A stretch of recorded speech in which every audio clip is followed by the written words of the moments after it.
Magandang umaga po sa inyong lahat. Ako po ay gagawa ng handle ng brush at saka ng sponge. Ang dalawang klase po ang ginawa ko. Itong model ko po ay yung ginamit kong prototype, yung panghalo ng pintura. Ito po, dalawang butas dito at isang butas po sa taas para po isasabit siya. At ang isang klase naman po ay ito. Ito po.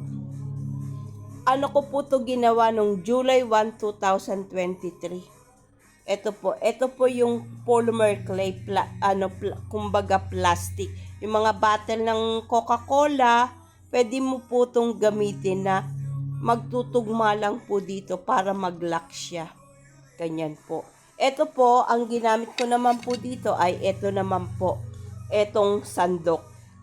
Tatabasin mo lang po siya dito at saka dito sa magkabilang gilid at saka dito para po maging ganito siya. Ang tendency po nito, maglalak po siya. Pwede po to sa mga brush at pwede rin sa sponge kasi pag ang sponge o ang brush ay may butas sa gitna at isusuot mo po to at maglalak, ibig sabihin po, secure ang paggamit. Ang resulta po nito ay ganito siya. Sa sponge, ang ginamit ko, gumamit ako ng cord. Ito po siya. May ganito po siya. Binutasan ko itong sponge, gumamit ako ng ng barbecue. Binutasan ko po doon. Ganon, tinusok ko lang po siya kasi sponge lang naman siya. Pero ang brush po mahirap gawin kasi company po ang gumagawa nun. Ibang company po yun. Ang sa akin lang po ay ang paggawa ng ganito. Ito po yung model ko.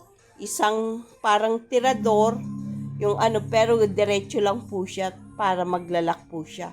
Tapos yung brush na iproproduce po yung may butas na magtutugma po dito. Tapos ang lock naman po ng brush, dahil ito isang klaseng lock ng brush at ang isang klase naman po ng brush na ganito, gitna lang siya tapos may dalawang butas tapos ang lock po niya ay plastic o kahoy. Ganyan lang po siya. Ganyan po siya. Ganyan. Pwede ka nang mag-work. Hindi na siya hinder. Kumbaga, yung plastic nakatugma dito. Sa Madali lang po siya. Tapos, ilulus mo lang po siya. Ganyan. Pagpapalitan mo na siya. Ganito po, Ibig sabihin, pag nalock siya, hindi basta-basta kasi double siya. Hindi basta-basta maglulus. Tapos ipupus mo lang siya ng ganyan. Ito pong prototype kong ginawa. Po to yung takip ng needle. Yung mga needle ba na takip, may form siya. Pwede mo po siyang tanggalin.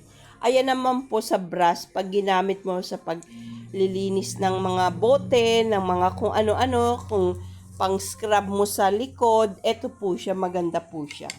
Ayan po ang solusyon. Tapos ito po yung brush sa sponge. Tapos ang ginamit ko po ay yung cord. Pag ang cord po, ganito po siya.